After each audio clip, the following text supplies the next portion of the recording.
रघुवराभीतियस्तं प्रसन्नं पद्मासीनं समन्तातिष्ठुत्ममर्गणैर्व्याघ्रकृत्यं वसानं विश्वाद्यं विश्ववन्द्यं निखिलभयहरं पञ्चवक्त्रं त्रिनेत्रं नमो रुद्राय शान्ताय ब्रह्मणे परमात्मने कपर्दिने महेशाय ज्योतिष्णाय महते नमः। नारायणं नमस्कृत्यं नरं चैव नरोत्तमं देवीं सरस्वतीं व्यासं ततो जयमुदीरयेत्। यं प्रव्रजन्तमनुपेतमपेतकृत्यं द्वैपायनो विरहकातराजुहावो पुत्रेति तन्मयतया तर्वोऽभिधेयुः तं सर्वभूतहृदयं मुनिमानतोऽस्मि। श्रीमन्महागणाधिपतये नमः। वाणी हिरण्यगर्भाभ्यां नमः। सचीपुरन्द्राभ्यां नमः। श्रीगुरुचरणकमलेभ्यो नमः। सर्वेभ्यो देवेभ्यो नमः। सर्वेभ्यो ब्राह्मणेभ्यो नमः। मातापितृचरणकमलाभ्यां नमः। श्रीराम जय राम जय जय राम। श्री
उपस्थित सज्जन वृंद, श्रोताओं एवं देवियों,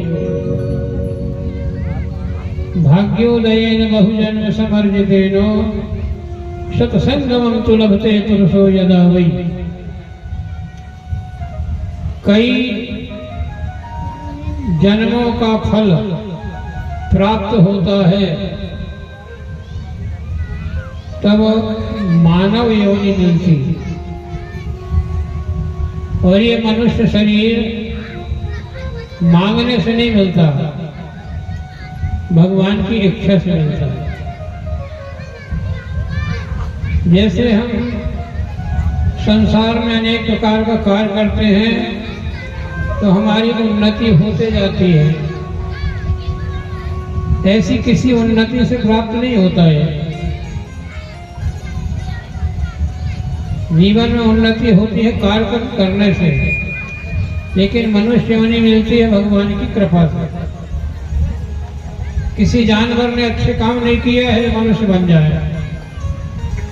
किसी पक्षी ने अच्छा काम नहीं किया है कि वो मनुष्य बन जाए। ये मनुष्य जीवन जो है ये भगवान की इच्छा से मिलता है। कब हूं कि कर करुणा नर देही, देत ईश बिन हेतु स्नेही। भगवान को कोई मतलब नहीं है कि ये मनुष्य बन जाएगा तो यज्ञ करेगा, पुराण करेगा, दान पुण्य करेगा तो मेरे को फायदा होगा तो मैं इसको मनुष्य बना दूं, ऐसा भी नहीं है।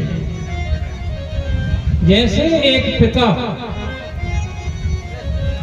अपने पुत्र को देखता है दुर्गति में, बहुत गरीब है, बड़ा निर्धन है, इसके आचरण से ये गरीब हो गया, निर्धन हो गया, तो उस पिता को दुख होता है और वो हर संभव प्रयास करता है अपने उस दुखी पुत्र को सुखी करने के लिए।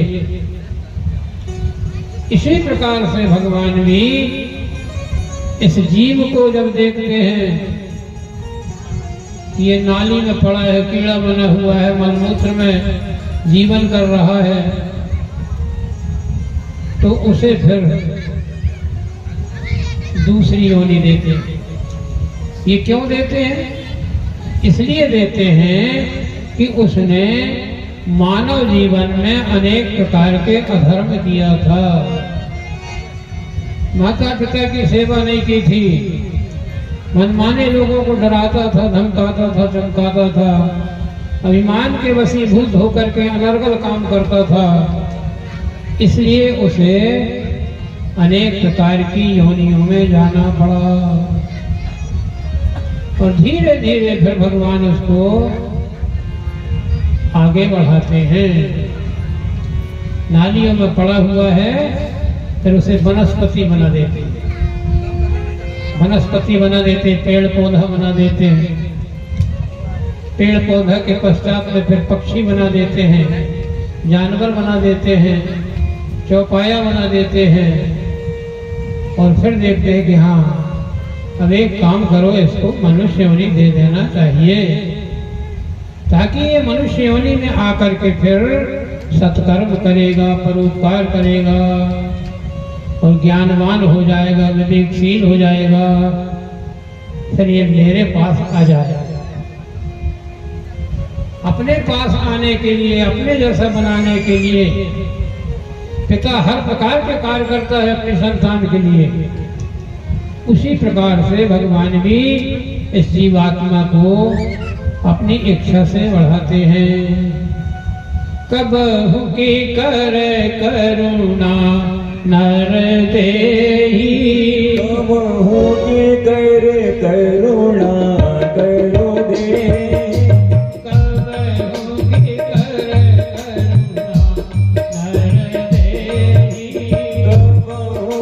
कर करुणा नर देही, कबहु की कर करुणा नर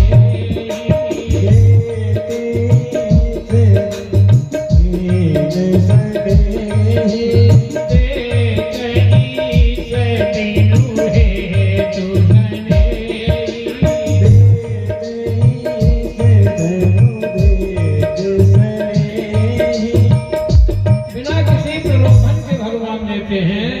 भगवान को कोई आशा नहीं है कि मेरा कुछ काम करेगा, लेकिन दुख होता है, जीव बहुत दिनों से भटक रहा है, इसे अब अच्छा स्थान देना चाहिए। भगवान ने बहुत बड़ी सृष्टि बनाई, सब सृष्टि बनाई, लेकिन उन्हें संतोष नहीं हुआ। संतोष कब हुआ? जब उन्होंने मानव को बनाया। मानव को बनाया तो मानव क्या है? ज्ञानवान है, विवेकशील है। हर पिता को वही पुत्र अच्छा लगता है जो ज्ञानवान हो, विवेकशील हो, अच्छाई और बुराई को जानने वाला हो और अच्छा काम करने वाला हो। इसी प्रकार से भगवान ने सारी सृष्टि में पक्षी, जानवर, कीट, पतंगा सब में किसको चुना? मानव को चुना। मानव में अच्छाई बुराई का निराकरण करने का ज्ञान होता है, इसलिए भगवान को ये मनुष्य अच्छा लगा, इसलिए मनुष्य बना। अब मनुष्य का धर्म क्या है? मनुष्य का धर्म है जिसने ये जीवन दान दिया उसके जब तो अलसयोमति।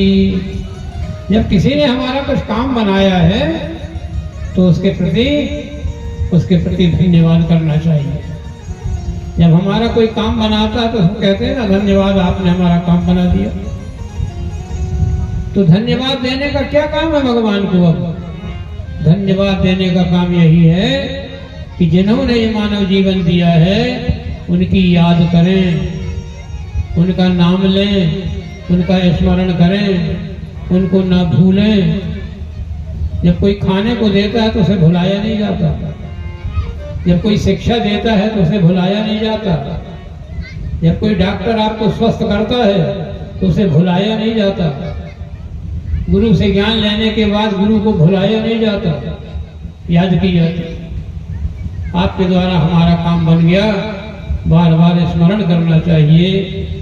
इसी प्रकार से मानव जीवन में भगवान को कभी नहीं भूलना चाहिए। बस यही उद्देश्य है भगवान का कि मानव जीवन जो है, सारे जीवन जितने भी जीवन हैं, योनियां हैं, उनमें सबका सिरमौर है, मालिक है, और सबके ऊपर रक्षा करने वाला और सबका पालन पोषण करने वाला भी मनुष्य है। मनुष्य यदि कार्य नहीं करेगा तो सृष्टि में पालन पोषण कौन करेगा? खेती करते हैं तो खेती का अन्न कौन खाता है? मनुष्य तो खाता ही है। पशु पक्षी कीट पतंगा जानवर सब उसी के सहारे जीवन करते हैं। इसलिए मनुष्य को ज्ञानवान कहा गया है, सबका राजा कहा गया है। फिर राजा को कैसा होना चाहिए? राजा को राजा होना चाहिए, अर्थात सबके ऊपर दया करने वाला होना चाहिए। तो ये जो भगवान की जो गाथा है, ये भगवान की जो कथा है, ये हमें बार बार सुनने के लिए अवसर क्यों आता है? इसलिए आता है कि हम उस परमेश्वर को भूले ना।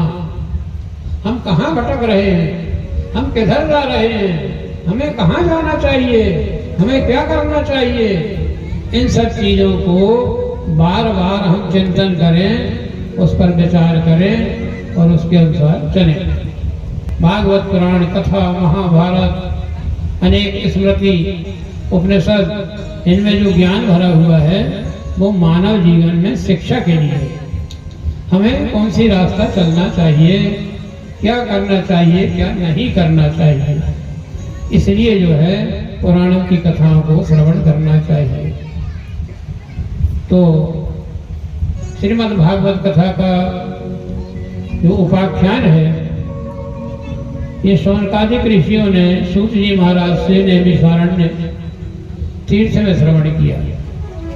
नैमिषारण्य तीर्थ जो है उपासना के लिए, भक्ति के लिए, साधना करने के लिए सर्वश्रेष्ठ क्षेत्र है, जहाँ पर हमेशा सत्संग होते रहते हैं।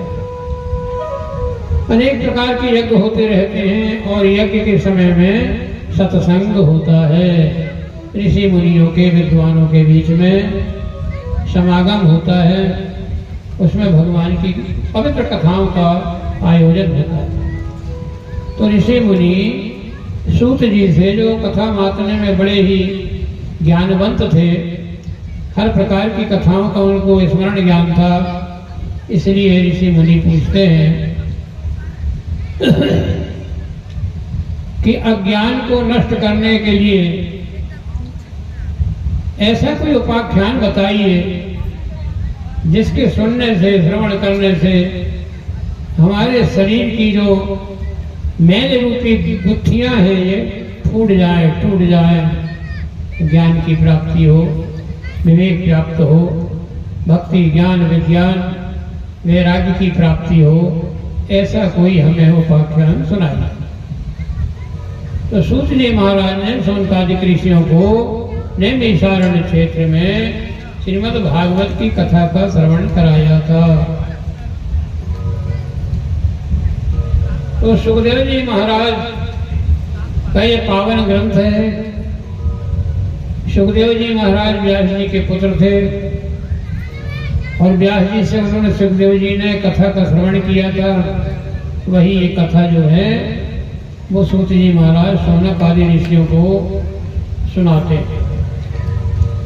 कहते हैं श्रीमद् भागवतम शास्त्रम कलौ कीरेण भाषितम। श्रीमद् भागवत की कथा जो है कैसी है? कलौ कीरेण भाषितम। सुखदेव जी ने गाया है। क्यों अच्छी लगती है?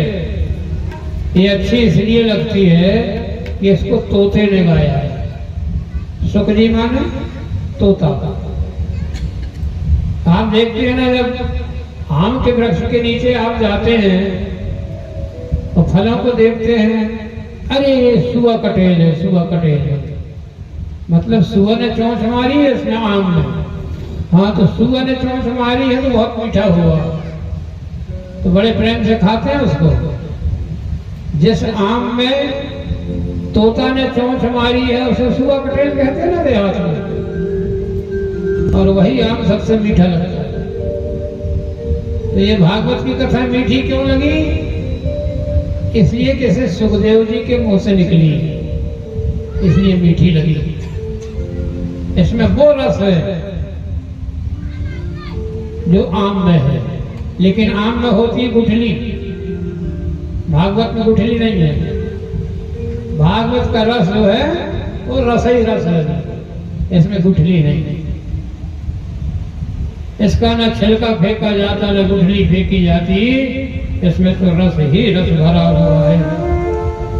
तो सूत जी महाराज शौनकादिक ऋषियों को कहते हैं कि जिस समय राजा परीक्षित को सुखदेव जी ने कथा सुनाई थी, उस समय में कथा की कीमत जांचने की जरूरत है। कथा की कीमत कितनी है? लोग आप पूछते हैं ना, महाराज जी भागवत कितने में हो जाएगी बताओ, तो आपका क्या रेट है? इसका कोई रेट नहीं है, इसका केवल वेट है, वजन है। इसका केवल वजन है, रेट नहीं है। इसी प्रकार की बात उस समय हुई जब राजा परीक्षित को कथा सुनाने सुखदेव जी बैठे। उसी समय में मोल भाव करने वाले भी आ गए। ऐसा नहीं है कि मोल भाव आज होता है, बहुत पहले से होते आ गया। देवता लोग आ गए देवलोक से, एक अमृत का घड़ा लेके आ गए।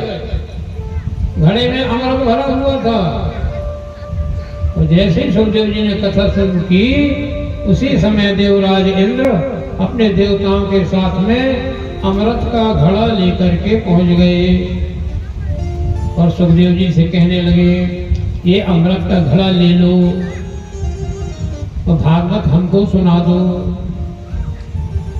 सुखदेव जी ने कहा, क्यों? अमृत का घड़ा मैं क्यों ले लूं? तो बोले, ये अमृत के घड़े में जो अमृत भरा हुआ है, इससे जो राजा परीक्षित कथा सुनने बैठा है, ये 7 दिन के बाद मर जाएगा, तो इसको ये अमृत पिला दो तो ये मरेगा नहीं, और इसको जो कथा सुना रहे हो वो हमको सुना दो, ये अमृत का घड़ा। तो सुखदेव जी ने कहा कि तुम बनियागिरी बता रहे हो, ये अनाज ले लो और वो सामान दे दो। ऐसा नहीं है। ये विनिमय वहां होता है जहां बड़ी वृत्ति होती है, व्यापारी का कार्य है। और कथा व्यापार नहीं होती, कथा तो श्रद्धा से सुनी जाती है और उसकी दक्षिणा भी श्रद्धा से दी जाती है। श्रद्धा सत्यमाप्यते। श्रद्धा कैसी होती है? श्रद्धा अपनी संपत्ति के अनुसार होती है। जैसी संपत्ति वैसी श्रद्धा होना चाहिए। संपत्ति तो बहुत बड़ी है, लेकिन श्रद्धा छोटी सी है तो वो गलत है, असत्य है, सत्य नहीं। श्रद्धा सत्य माप्यते। लोग वह कहते हैं अपनी श्रद्धा है, अपनी श्रद्धा है। और 1000 बोरा गेहूं रखी है, अब गुरु जी ने कहा अन्नदान करो, सब के लोग तो 1000 बोरा गेहूं सामने रखी बिल्कुल। तो ये श्रद्धा नहीं है, अश्रद्धा है। श्रद्धा सत्यमाप्यते, श्रद्धा जो होती है अपनी संपत्ति के अनुसार होती है। गरीब आदमी देगा 1.25 किलो, जो भीख मांगता है बेचारा क्या देगा, 1.25 किलो देगा। लेकिन जो संपत्तिवान है वो अपनी संपत्ति के हैसियत से देगा, तो वो श्रद्धा सत्य मानी जाएगी। तो राजा इंद्र को सुखदेव जी ने फटकार दिया, कहा ले जाओ तुम्हारा अमृत, तुम ही अमर हो जाओ। परीक्षित को अमर नहीं करना है, उसकी अमरता के लिए हमारे पास भागवत की कथा है। ये जीव का तारण करने वाली है, और तुम इंद्रलोक में रहते हो, तुम्हें कथा की क्या जरूरत है? क्यों? जब तुम्हारे पुण्य क्षीण हो जाएंगे, तुम्हें पुण्य मिला है ना, तब तो देवलोक गए हो। और जिस दिन तुम्हारे पुण्य समाप्त हो जाएंगे, तुम इसी धरती में आ जाओगे। क्षीणे पुण्य मृत्युलोके बसंती। देवताओं का पुण्य जब समाप्त हो जाता है देवलोक में, तो उन्हें इसी धरती पर आकर के मनुष्य जीवन लेना पड़ता है। इसलिए सुखदेव जी ने कहा ये मोल भाव का काम नहीं है, आप चले जाइए। तो आप समझ गए कि कथा का मोल क्या है? कथा का मोल है श्रद्धा। श्रद्धा से सुनी जाती है और श्रद्धा से ही उसका आकलन होता है। तो प्रश्न ये उठता है कि भागवत की कथा सुनने से क्या मिलता है? किसने सुनी थी? क्यों सुनाई जाती है? क्यों सुनी जाती है? इसके सुनने से किसको लाभ हुआ? शौनक जी ने प्रश्न किया। शौनक जी ने प्रश्न किया है कि किसको लाभ हुआ, ये बताइए। तो उस समय में सूत जी महाराज बताने लगे कि ऋषियों, एक समय की बात है। कब की बात है? ये बात है कलयुग के प्रारंभ होने का समय। जब कलयुग का समय प्रारंभ होता है, उस समय का उपाख्यान सूत जी महाराज सौनकालिक ऋषियों को सुना रहे हैं कि भागवत किसने सुना।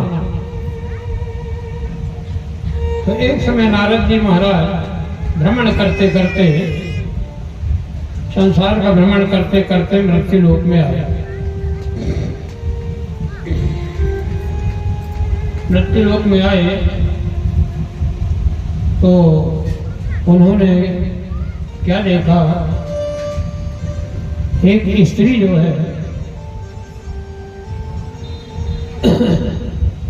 वो स्त्री अकेली बैठी हुई है एक निर्जन स्थान, और उसके पास में दो बूढ़े पुरुष बैठे हुए, दाहिने बाएं दो बूढ़े बैठे,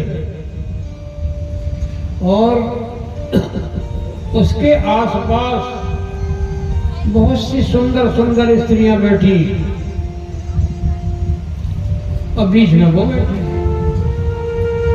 स्त्री तरुणावस्था की थी, जवानी से भरी हुई थी, और उसकी सेवा करने वाली भी उसी के समान सुंदर थी। लेकिन जो दो पुरुष बैठे थे वो ऐसा लगता था कि जैसे बेहोशी में हो, वो बहुत ही जीर्ण शीर्ण अवस्था में थे। तो उस समय में नारद जी महाराज ने उस तरनी से पूछा, क्या पूछा? उस समय पूछा कि जब वो जाने लगे नारद जी उसी के किनारे से, तो स्त्री ने जान लिया कि नारद जी जा रहे। तो नारद जी से प्रार्थना किया, एक क्षण के लिए रुक जाइए। दर्शनम तब लोकस्य सर्वथा अघरम परम। आपके दर्शन करने से,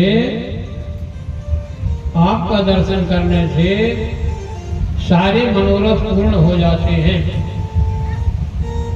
और ज्ञान की प्राप्ति हो जाती है।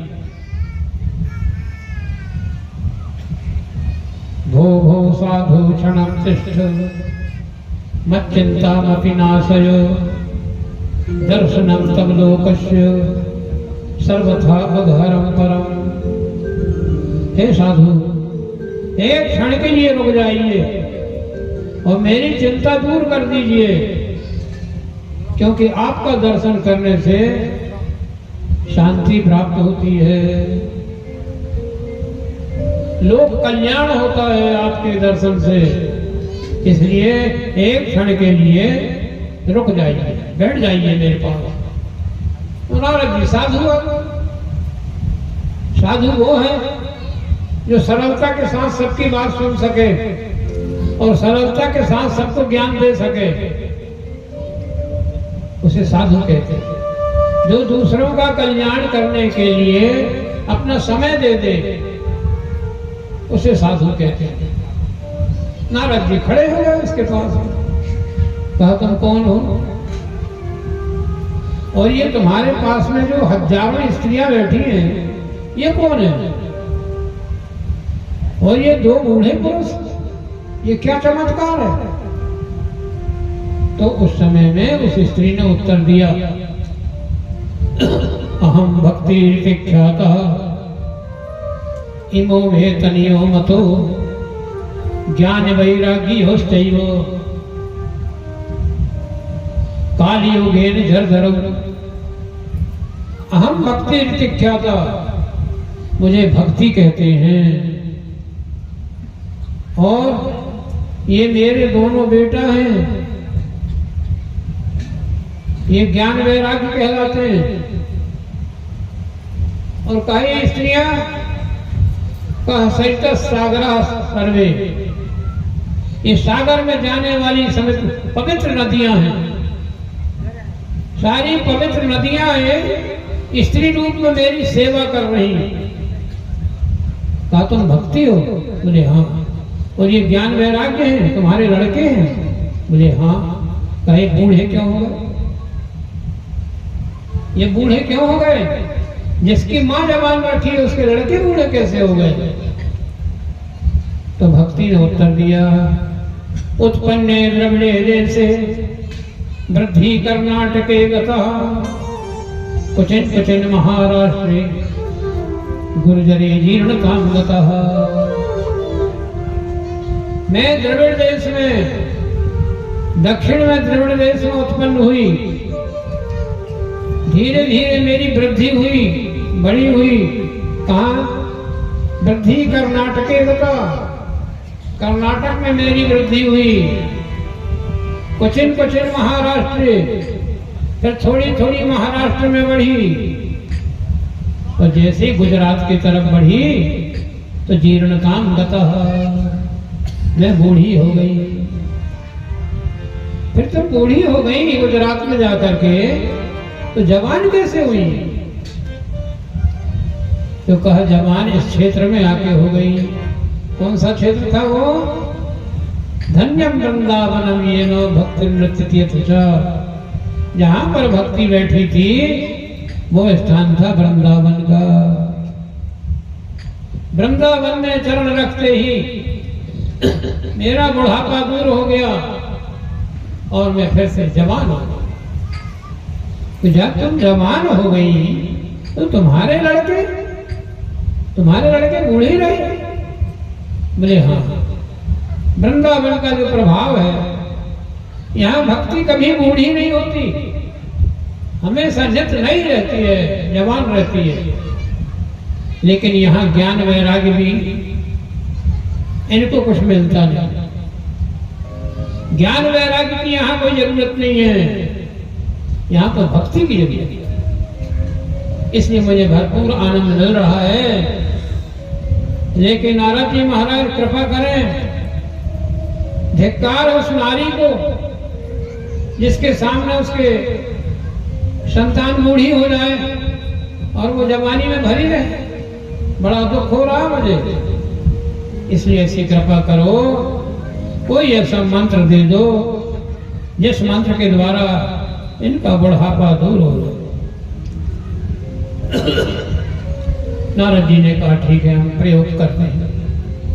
तो गए नारद जी धीरे से ज्ञान वैराग्य के पास में और कान में अनेक प्रकार के मंत्र बोलने लगे। विष्णु सहस्त्र नाम बोल दिया, अनेक प्रकार के वेद वेदांत के मंत्रों का वहां पर वाचन किया, उनके कानों में फूंक लगाई, लेकिन उनकी बेहोशी दूर नहीं हुई। अब नारद जी घबरा गए कि मैंने वेद वेदांतों के मंत्रों का उच्चारण इनके कान में सुनाया, लेकिन फिर भी इनकी बेहोशी दूर नहीं हुई। इसका अर्थ यह है कि कहीं दूर जाना चाहिए, कोई अच्छी जड़ी बूटी देख के लाना चाहिए और किसी से कुछ पूछना चाहिए। कोई ऐसी सलाह दे देगा तो फिर आके इनको ठीक कर। आप जाते हैं ना डॉक्टर के पास, जब उससे नहीं सकता तो क्या कहता है, नागपुर चले जाइए, जबलपुर चले जाइए, बंबई चले जाइए। बस यही नारद जी की स्थिति हो गई। नारद जी ने कहा देवी तुम यहीं बैठो, मैं कुछ लाता हूं, कुछ करता हूं। तो नारद जी इस प्रकार से उनका भला करने के लिए आगे बढ़े।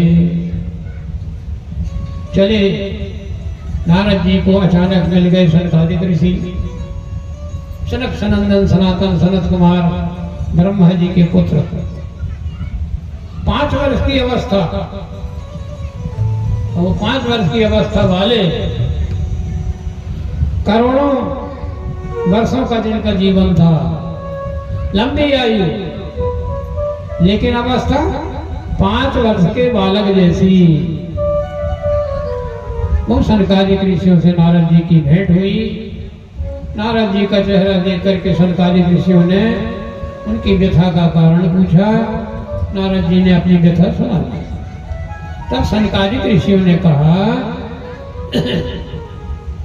कि अब ज्ञान वैराग्य को मुक्ति तो तभी मिलेगी जब श्रीमद् भागवत का ज्ञान उन्हें सुनाया जाए। इसलिए नारद जी से कहा कि श्रीमद् भागवत का आयोजन किया जाए, हम आपको भागवत की कथा सुनाएं। तो नारद जी ने एक ब्राह्मण को यजमान बनाया, पति पत्नी दोनों को, और भागवत का आयोजन किया। सनकादिक ऋषियों ने श्रीमद् भागवत की कथा सुनाई और इस प्रकार से जो है वहां पर धीरे धीरे भक्ति ज्ञान वैराग्य जो है वो कथा श्रवण करने लगे। जैसे ही भगवान की कथा प्रारंभ होती है, धीरे धीरे भक्ति के हृदय में जो है एक स्फूर्ति बनती है, एक भाव बनता है, एक शक्ति आती है और भक्ति जो है सबके हृदय में जाकर के बैठ जाती है। भक्ति कहाँ बैठती है? अपने हृदय के भीतर। भक्ति हृदय में होती है, हाथ पैर में नहीं होती। हाथ पैर से तो कर्म किया जाता है, लेकिन भक्ति हृदय में रहती है, श्रद्धा युक्त होती है भक्ति। तो भक्ति कहाँ बैठ गई? सबके हृदय में बैठ गई। और जब ज्ञान वैराग्य को कथा सुनाई गई तो कानों के द्वारा भगवान की कथा का जब श्रवण किया तो ज्ञान भी जाग गए और वैराग्य भी जाग गए। इस प्रकार से जो है भक्ति ज्ञान और वैराग्य का जो है उद्धार हो गया। वहां पर संत लोग जय जयकार करने लगे, देवता फूल बरसाने लगे, भक्ति ज्ञान वैराग्य का सारा काम बन गया। इस प्रकार से ये भागवत की कथा। तो किसको मिला? ये भक्ति को मिला, ज्ञान को मिला, वैराग्य को मिला। अब सौनकादिक ऋषि सूत जी से पूछते हैं कि महाराज एक बात तो बताइए,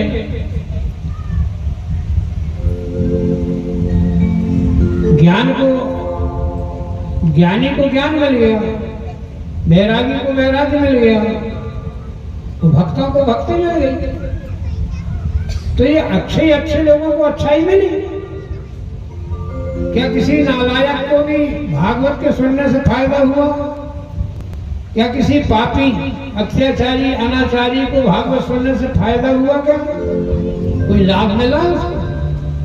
ऐसा कोई उदाहरण हो तो बताइए। तो सूत जी महाराज बताने लगे, हाँ ऐसा भी। ये कैसे है? तो बोले एक ब्राह्मण था, उस ब्राह्मण के यहाँ पर संतान नहीं थे। आत्मदेव नाम के एक ब्राह्मण थे, उनके यहाँ पर संतान नहीं थी।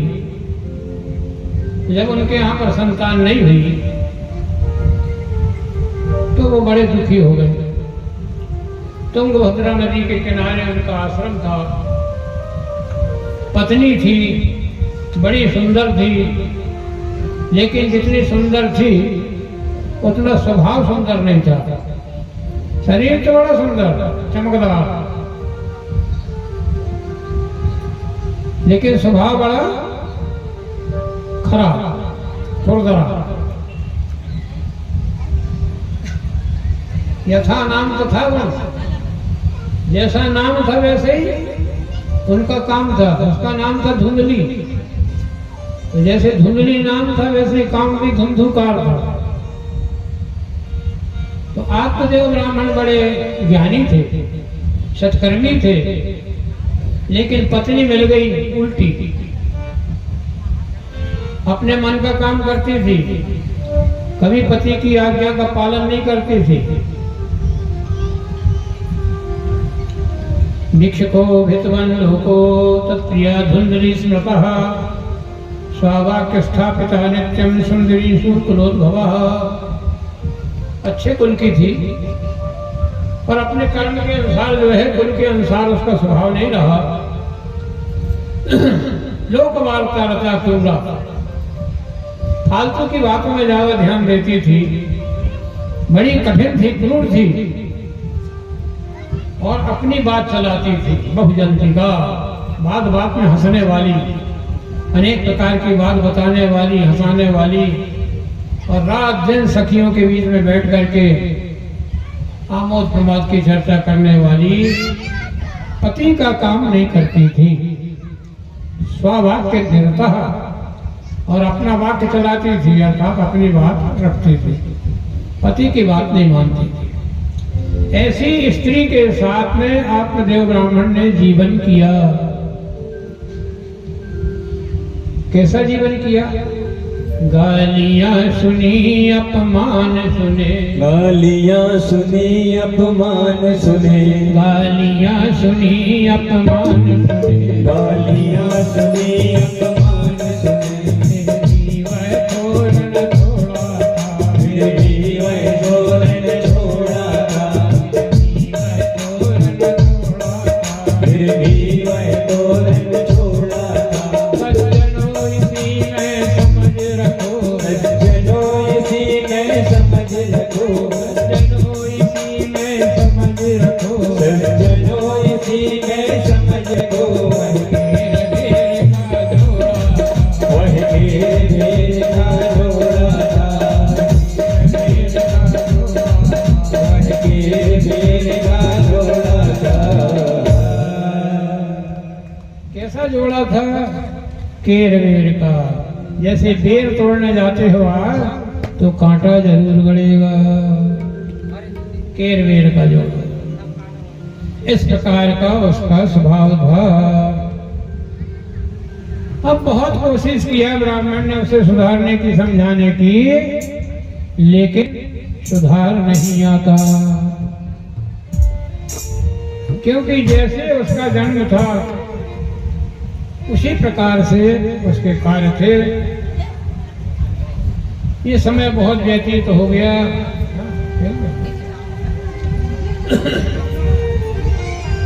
समय व्यतीत हुआ, ब्राह्मण ने विचार किया।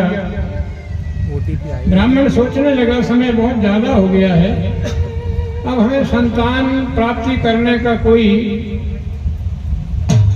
समय नहीं दिख रहा। समझ में आने लगा अब संतान नहीं होगी। तो जब संतान नहीं होगी, समय बहुत ज्यादा हो गया, क्या करना चाहिए? अब इस घर को छोड़ देना चाहिए। जिस घर में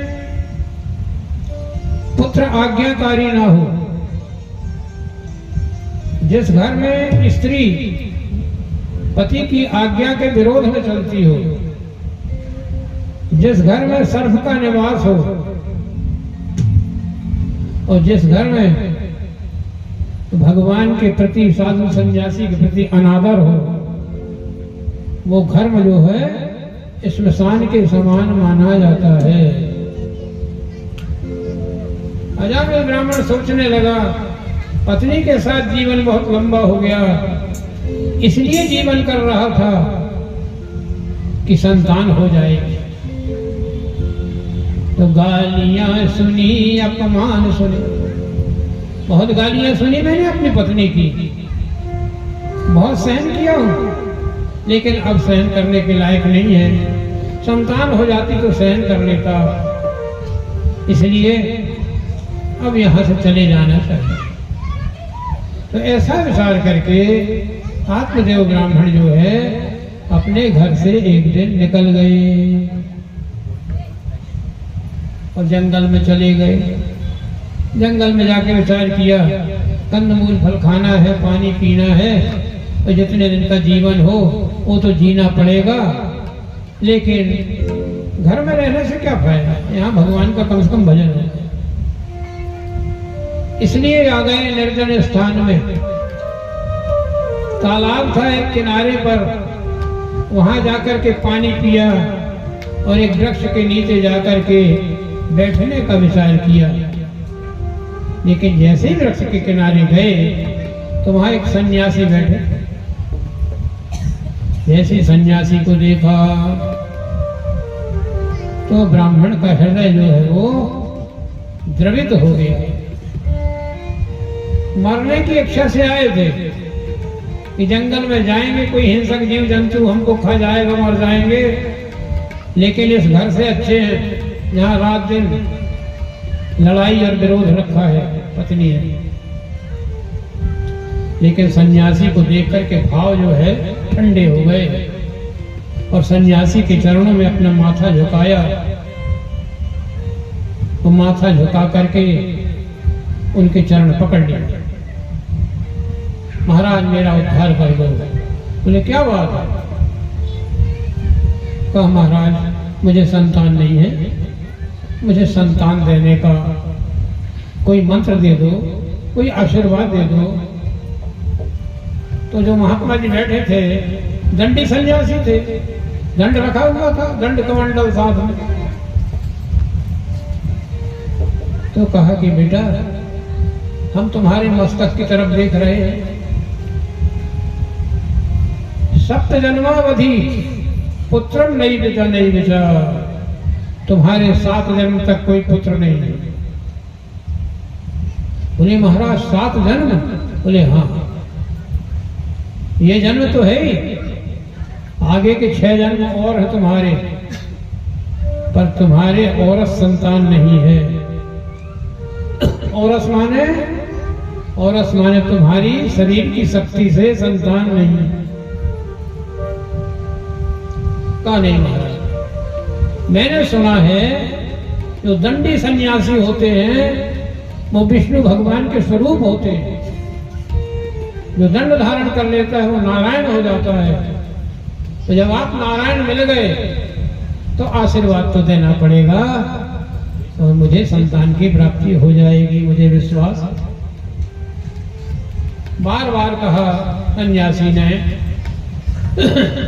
मुंचा ज्ञानम, अरे ज्ञान को तुम भूल गए, धन से संतान से किसने सुन पाया है आज तक? यदि संतान हो भी गई और संतान तुम्हारे विरोध में हो गई यदि, तो इससे अच्छे तुम निसंतान अच्छे। इसलिए संतान की फिक्र छोड़ दो और भगवान का भजन करो। मुंचा ज्ञानम प्रदा रूपम बलिष्ठा कर्मणो गति विवेकम तू समासाद्य तिज संसार वासनम। ये संसार की वासना है कि मेरी संतान नहीं है, मेरी संतान नहीं है। अरे संतान हो भी गई और यदि कुल को बिगाड़ने वाली हुई तो क्या फायदा उस संतान से। शृणु विप्र मया तेजे प्रारब्धम तु विलोक्तम। मैंने तुम्हारे प्रारब्ध को देख लिया, 7 जन्म तक संतान नहीं है। ब्राह्मण ने कहा महाराज मेरी सदगति कौन करेगी, मेरे पिंडदान कौन करेगा, मेरा अंत्येष्टि कौन करेगा, मेरे श्राद्ध कौन करेगा। तो कहा तुम भगवान का भजन करो, तुम्हारे लिए श्राद्ध की जरूरत नहीं। जब तुम भगवान का भजन करोगे तो तुम्हें किसी पिंडदान की जरूरत नहीं है, तुम्हारा तारण कर्ण हो जाएगा। भगवान में अर्पित कर दो अपने शरीर को, तो भगवान ही तुम्हारे पिंडदान करेंगे। इस प्रकार से सन्यासी ने खूब समझाया, लेकिन वहां पर तो लोभ लग गया कि महात्मा जी अच्छा आशीर्वाद दे देंगे तो संतान हो जाएगा। महात्मा जी ने निकाला एक फल अपनी झोली में से और एक फल लेकर के कह दिया एक फल ले जाओ और तुम्हारी पत्नी से कह देना रोज पति सेवा करेगी, भगवान की आराधना सेवा पूजा करेगी, घर का काम ईमानदारी से करेगी, एक समय भोजन करेगी, पलंग में नहीं सोएगी। ये फल के खाने से संतान हो जाएगी, ज्ञानवान होगी, प्रभु को मानने वाली है। ये फल का ऐसा प्रभाव, धर्मनिष्ठ ज्ञानवान पुत्र होगा। ले ये फल पत्नी को दे देना। बड़े प्रेम से लिया हाथ में, बार बार सन्यासी की प्रदक्षिणा किया और फिर वापस आकर के अपने पत्नी से कहा ये फल लो, एक सन्यासी ने दिया है, इससे तुम्हारा सुंदर और गुणवान पुत्र होगा। और जो नियम थे वो नियम भी बता दिया। फल को रख लिया उसने। विचार करती है फल खाने से रह गया गर्भ तो केली गर्भ गिर जाएगा। मेरा गर्व, मेरा अभिमान, मेरा प्रभाव, मेरा खेलकूद, मेरा खान पान, मेरा रहन सहन सब बिगड़ जाएगा। मैं जितनी आज तक स्वतंत्र रही बंधन में बंध जाऊंगी। खेलना कूदना दौड़ना इधर उधर बैठना उठना सब बंद हो जाएगा। मेरा शरीर का वजन बढ़ जाएगा। और सुनते हैं कि कभी कभी प्रसव के साथ में प्राण भी निकल जाते हैं, मर जाते हैं। ऐसा विचार करने लगे, इसलिए फल नहीं खाया। एक दिन छोटी बहन आ गई उनकी, कहा बहन जी तुम्हारा शरीर दिन दिन कुछ बिगड़ सा रहा है, बहुत दुबली पतली लगती हो। कहे एक चिंता समा गई। कौन सी? कहे तुम्हारे जीजा जी ने एक फल लाए हैं किसी ब्राह्मण से आशीर्वाद लेके, वो मैंने नहीं खाई हूं, अभी रखा है। कहा क्यों नहीं खाई? कहा अरे नहीं, खाने से यदि कहीं लड़का हो ही गया तो फिर बड़ी दिक्कत है ना। तो कैसे दिक्कत है? कहा कि यदि लड़का हो ही गया और मुझे कुछ नहीं हुआ, अच्छी रही मैं, तो वह गंदापन मल मूत्र बहन, वह गंदापन मल मूत्र बहन, वह गंदापन मल मूत्र बहन, वह गंदापन मल मूत्र बहन, मुझसे न संभाला जाएगा, मुझसे न संभाला जाएगा, मुझसे न संभाला जाएगा, मुझसे न संभाला जाएगा। महल महल में पड़े पड़े, महल महल में पड़े पड़े, महल महल में पड़े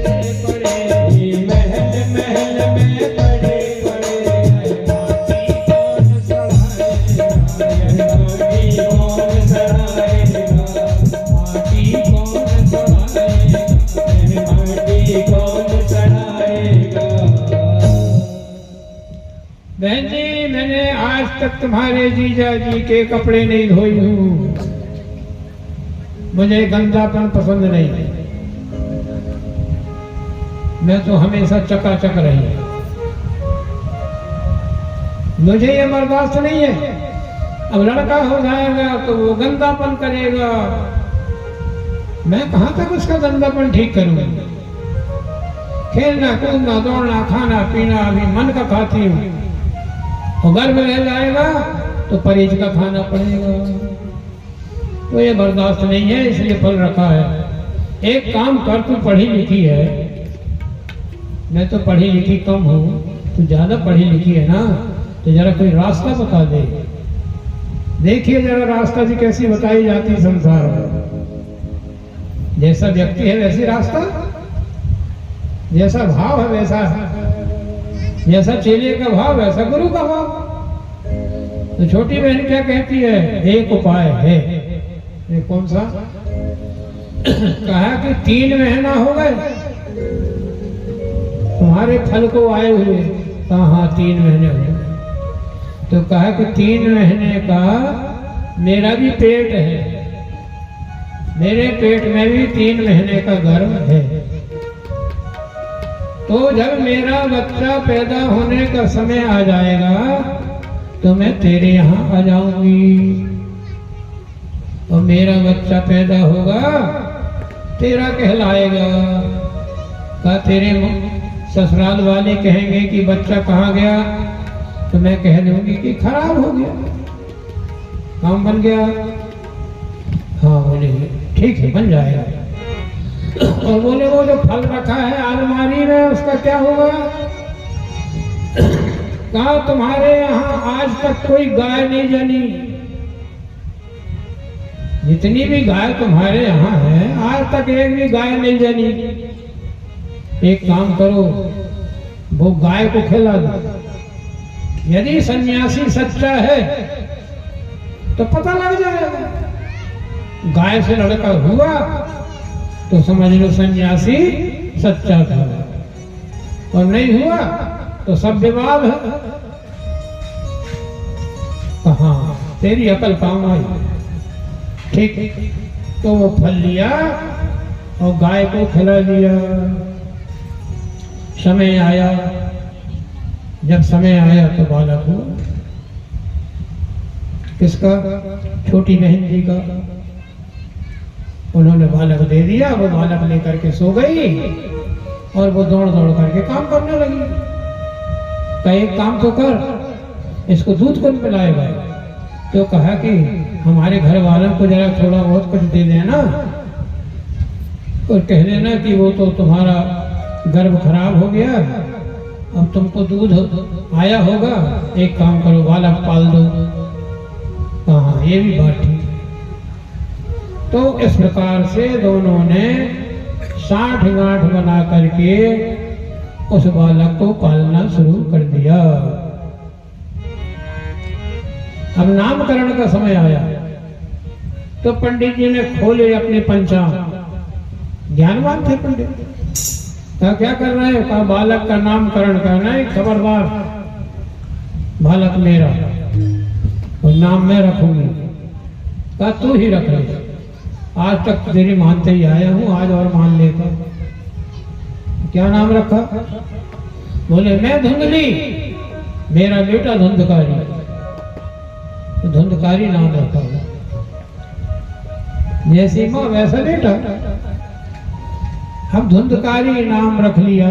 3 महीने के बाद में गाय ने एक बच्चा पैदा किया। गाय का बछड़ा हो गया।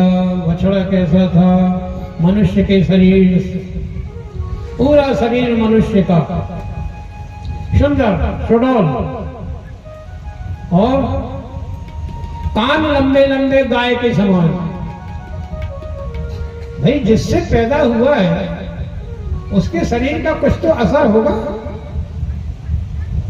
तो महात्मा के प्रसाद में हुआ सुंदर गुणवान, मनुष्य के समान। महात्मा का आशीर्वाद था, ज्ञानवान होगा, गुणवान होगा, सुंदर बालक होगा। तो बालक हो गया। लेकिन गाय से पैदा हुआ तो उसकी क्या निशानी रहेगी? लंबे लंबे कान। तो ब्राह्मण ने उसका नाम रखा गोकर्ण। अब ब्राह्मण को बड़ा संतोष हुआ, देखो मेरा भाग्य, कहां तो मैं मरने चला गया था और कहां आज देखो दो दो बालक खेल रहे मेरे आंगन में।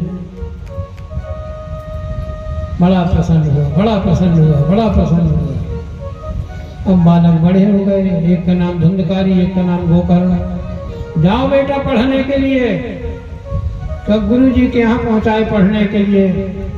एक ब्राह्मण का बालक पढ़ेगा तब तो सिद्धि प्रसिद्धि पाएगा।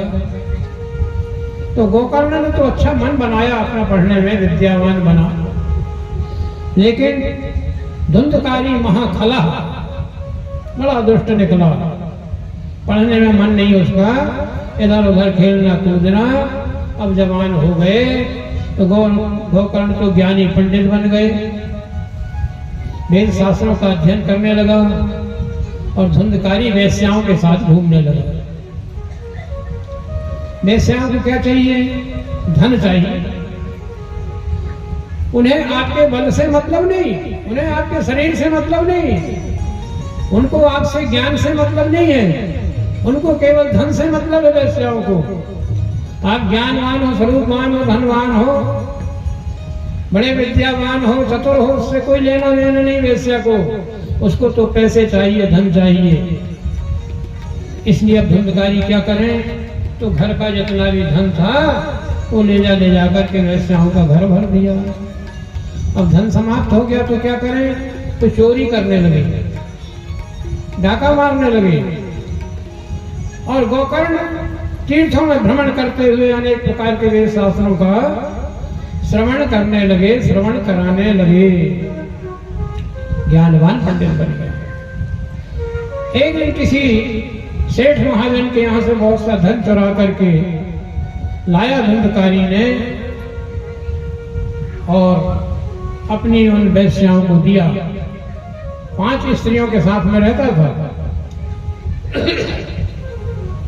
उन 5 स्त्रियों ने विचार किया, धुंधकारी का नाम प्रसिद्ध है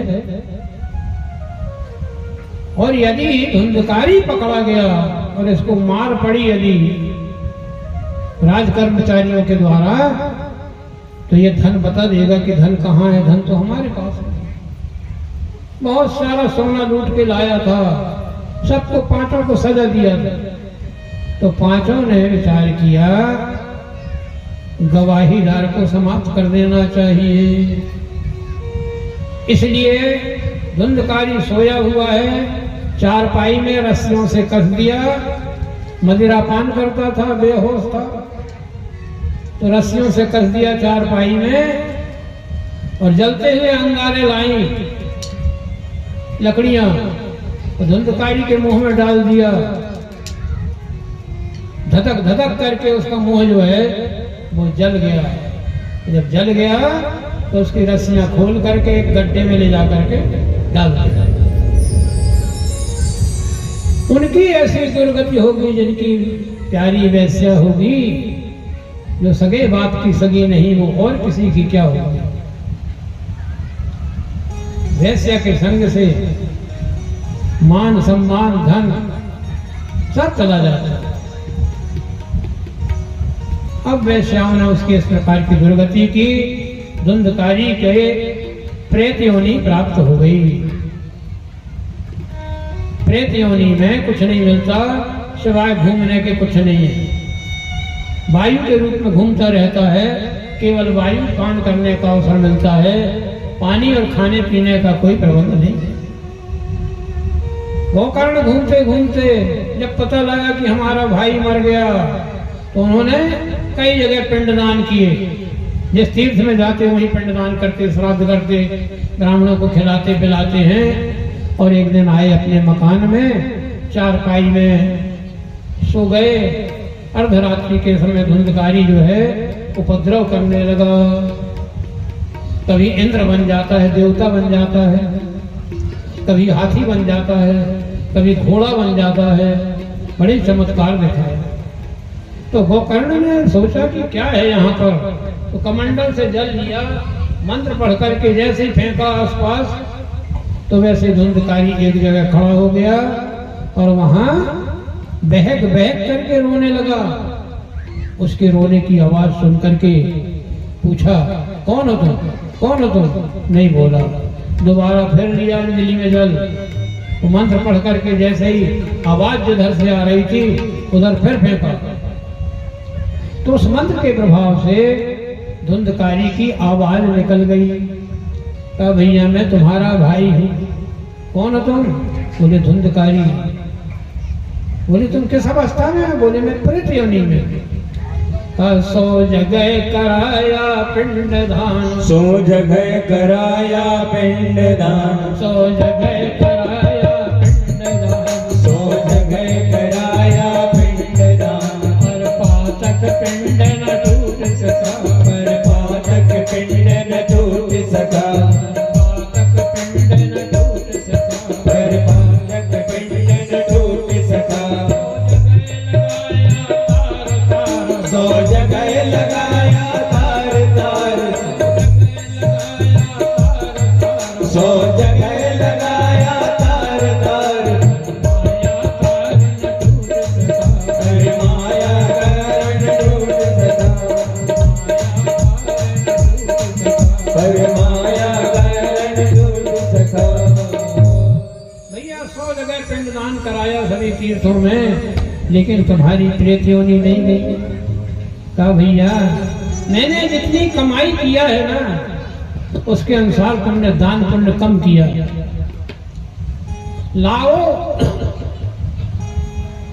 लाओ तिल भर, तिली भर लाना और सिल भर खाना। कमाई थोड़ी सी और खिलाई ज्यादा, कैसे घर में अन्न रहेगा? मैंने पाप इतना ज्यादा किया है कि पुण्य तुम्हारा थोड़ा हो गया वहां, इसलिए कोई दूसरा उपाय देखो, कोई सत्कर्म करो।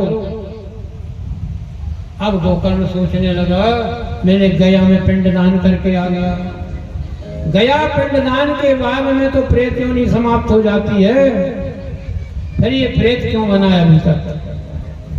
इसी प्रकार से वार्तालाप करते करते सवेरा हो गया, प्रातः काल होने लगा। सूर्य नारायण की रश्मि निकल गई, किरण निकल गई। जैसे ही सूर्य की किरण निकली, गोकर्ण सूर्य के सामने खड़े हो गए और प्रणाम करके पूछने लगे, हे महात्मन, आप सारे संसार को ज्ञान देते हैं, अर्थात प्रकाश देते हैं। ऐसा प्रकाश मेरे भीतर भर दो कि मेरे भाई का उद्धार हो जाए। तो सूर्य नारायण ने कहा, गोकर्ण तुम ज्ञानी पंडित हो, अपने भाई को भागवत सुना दो। जब श्रीमद् भागवत की कथा सुनेगा, इसकी प्रेत योनि छूट करके ये विष्णु स्वरूप हो जाएगा, इसका तारण तरण हो जाएगा, इसलिए इसे भागवत सुना। सूर्य नारायण चले गए। गोकर्ण ने श्रीमद् भागवत का आयोजन किया, एक ब्राह्मण को यजमान बनाया, बैठने की व्यवस्थाएं बनाई, जगह जगह खबर पहुंचाई, श्रीमद् भागवत की कथा हो रही है, आप सभी श्रद्धावान लोग कथा का श्रवण करने के लिए आइए। इस प्रकार से सबके बैठने के लिए उचित आसन बनाई, सभी लोग कथा सुनने के लिए आए। गोकर्ण ने मंत्र के द्वारा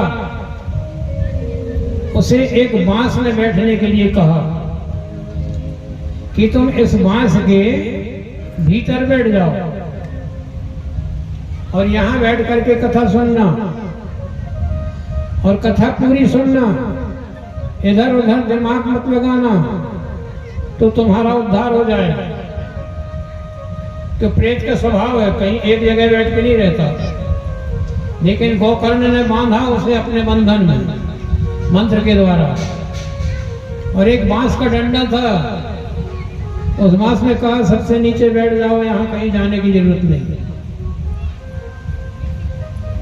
तो उसको भी अपना उद्धार चाहिए था, प्रेत को बड़ा कष्ट था, बैठ गया। एक 7 गांठ के लाठे पर उस पापी को स्थान दिया। वैदिक विधान के अनुसार देवताओं का आह्वान किया, कथा प्रारंभ कर दिया। एक दिन की कथा हुई तो बांस में कितनी 7 गांठ थी। एक दिन की कथा हुई तो एक गांठ फूट गई। दूसरे दिन की कथा हुई तो दूसरी गांठ टूट गई।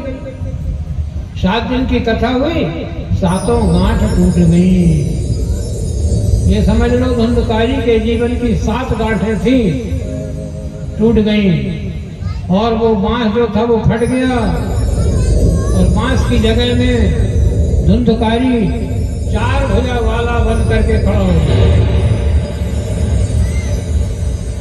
ऐसी भागवत की कथा है। सशंख चक्रम सकिरीट कुंडलम चपीत वस्त्रम सरस्वीक्षणम सहार वक्षस्थल कौस्तुभस्यम नमामि विष्णु सरसा चतुर्भुजम। विष्णु भगवान के समान सुंदर रूप हो गया। उसी समय में आकाश मार्ग से विमान आया। विमान में पार्षद लोग बैठे हुए थे भगवान के। उन्होंने प्रणाम किया धुंधकारी को और कहा विमान में बैठ करके चलिए। ले गए। अब जितने भी श्रोता लोग थे वहां पर, बड़े बड़े साधु सन्यासी ज्ञानवान महात्मा लोग, तो वो गोकर्ण से प्रश्न करने लगे, ये आपका भाई था, प्रेत था, आपने इसको अच्छे से कथा सुनाए हो, इसका उद्धार हो गया, इसको विमान मिल गया, हमको क्यों नहीं मिला? कहा आपने कुछ हमको गड़बड़ कथा सुनाए, इसको अच्छी सुनाए? कहा नहीं, कथा तो मैंने सबके सामने सुनाया, अकेले में नहीं सुनाया। अब सुनने वाले के ऊपर है कितनी लिया कितनी नहीं लिया।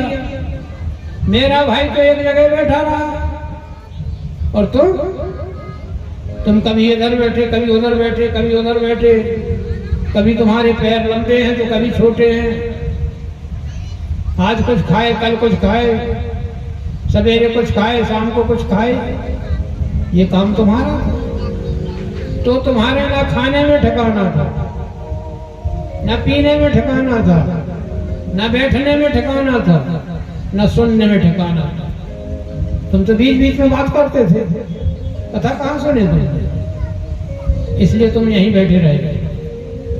मेरे भाई ने 7 दिन बांस के भीतर बैठ करके कथा सुना, आसन नहीं छोड़ा, हवा खाता था, हवा के सिवाय कुछ नहीं पीता खाता था और ध्यान लगाता था कथा में। तो आसन, भोजन और ध्यान, ये 3 चीजें यदि एक सी रहेंगी तो कथा का पूर्ण लाभ मिलेगा। कथा तो तुमने सुनी नहीं है, कभी कभी की कथा सुनी। मन यदि अच्छा नहीं है तो कथा का लाभ नहीं मिलेगा। फालतू बैठने से कोई अर्थ नहीं है, कोई काम नहीं है, चलो कथा ही में बैठे हैं वहीं दिन कटेगा, तो इसके लिए कथा नहीं।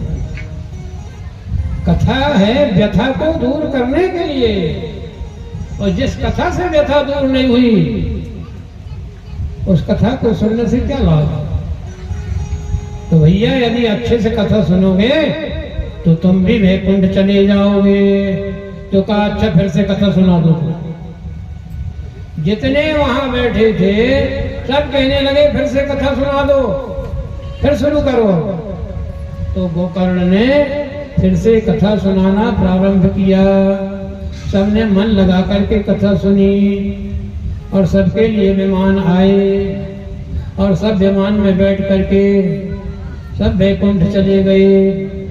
एक सुंदर विमान आया, उसमें पार्षदों ने प्रणाम किया गोकर्ण को, महाराज सुनने वाले तो चले गए, आप सुनाने वाले भी चलो।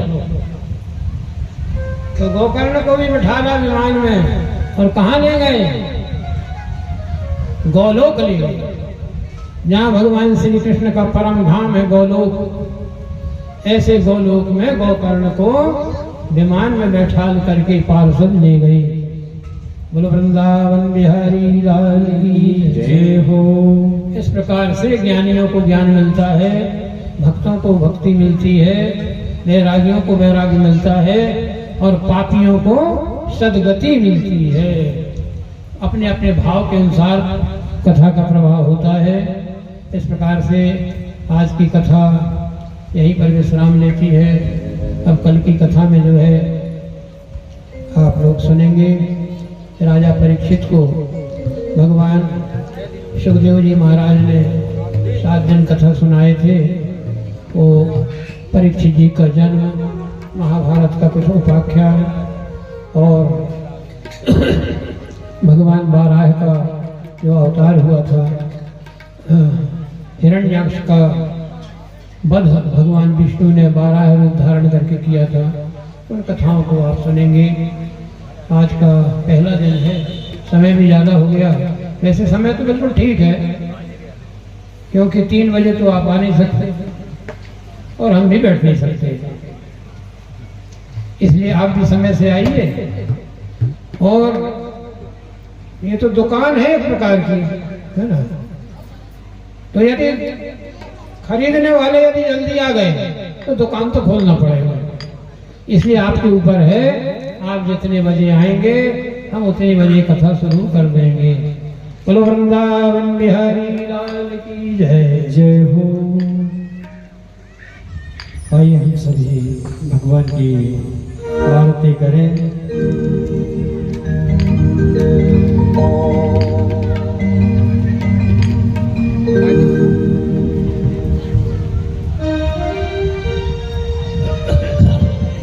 ओम दग्गम हवे प्रजननम मे अस्तु दशवीरग्गम सर्वगणग्गम लोकशन्न भयशने अग्निप्रजं बहुलां मे करत्वन्नं वयोरे। रुचि